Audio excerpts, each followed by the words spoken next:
Bugun O'zbekiston Respublikasi Oliy ta'lim, fan va innovatsiyalar vazirligida katta konferensiya bo'lib o'tyapti. Konferensiya mintaqaviy konferensiya hisoblanib, unda Markaziy Osiyo mamlakatlari oliy ta'lim vakillari ishtirok etadi, yirik olimlar, mutasaddi rahbarlar. Konferensiya mintaqaviy hamkorlik orqali Markaziy Osiyoda oliy ta'limning rivojlanishi deb nomlanadi. Endi konferensiya ishida qatnashish uchun ishga kiramiz. Передать слово Рите Алмейде, менеджеру глобальной практики по образованию региона Европы и Центральной Азии, Всемирного банка. Dear Rita, please, you are welcome. Thank you so very much. Good morning, everyone. It's a pleasure to be here today. It's an honor to be in this ceremony today. In this very important event in Central Asia. Thank you, a very special thank you to Minister Ibrahim for his hospitality and for his welcoming words to us. It's very important to gather the four countries here today. A very warm welcome also to the Minister of Science and Higher Education of the Republic of Kazakhstan, who is going to join us online, and also to the Minister of Kyrgyz, and also, of course, to Minister Rahim Saidonsa from the Republic of Tajikistan. Thank you so very much for joining us in person. To begin with, let me highlight the role of higher education in the 21st century.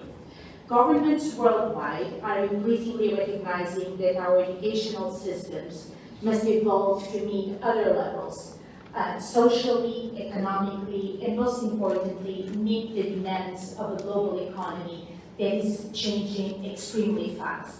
There's no question that today nations that become more productive, more diversified, have access to much better trained employees, much more skilled, and most importantly, much more adaptable to changes in the different contexts. Therefore, as Mark and the Minister emphasized, higher education in its academic but also research and innovation component has a very important role in long-term growth of the region. Beyond the prospects of higher earnings, higher education plays a very important role too in cultivating advanced skills that are essential to drive labor markets and foster adoption and adaptation of new technologies and new innovations that we know it's in the heart of growth and development. Moreover, higher education, and this is very well known today, has very important spillover effects in communities, generates solutions to global and local challenges, and facilitates the participation in the global knowledge economy. Against this background, the World Bank absolutely sees that Central Asian countries have achieved very important growth over the last years, but for sure that the recipe that took us up to here, it's not going to be the same one that is going to drive growth and productivity moving forward. The region is facing incredible challenges, and they don't stop in demography. The region needs to become much more innovative. Economies need to become greener, and there's also a very strong push towards digitization. This requires highly skilled workforce and a very robust research capacity, development capacity, especially in the priority economic sectors of the countries. Hence, higher education systems bear a significant responsibility in providing skills and competencies that will be required for this transformation. To address these challenges, the World Bank is launching today with all of you a regional higher education excellence initiative that covers the 4 countries in the region.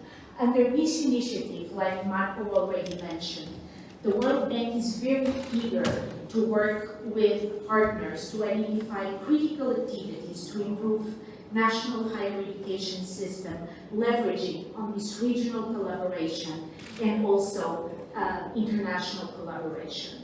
This was a very extended effort that has been taking place over the last years, but one important project is the publication towards higher education excellence in Central Asia that proposes very concrete milestones and very concrete actions for your conversation, for your exchange and reflection, to see if they are meaningful, if they make sense today, and helping the region face the objectives of growth and development moving forward.